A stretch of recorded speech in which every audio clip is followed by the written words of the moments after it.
How to make roles in Discord. Hey guys, in today's video, I'm going to show you how to create and set up roles in Discord. So make sure to watch this video till the end and let's get started.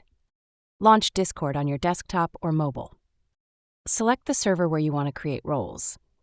Click on your server name at the top left corner. From the drop-down menu, select Server Settings. Now click on Roles from the left sidebar. Click on the Create Role button. Enter a role name. Choose a role color to differentiate it from others. Navigate to the Permissions tab. Enable or disable permissions based on what the role should do. Scroll down all of them. Go to the Members tab under Server Settings. Click on a member's name, then click the plus icon next to Roles. Select the role you just created. Click Save Changes at the bottom. Test the role by switching to a user with that role to confirm permissions. That's all for the video.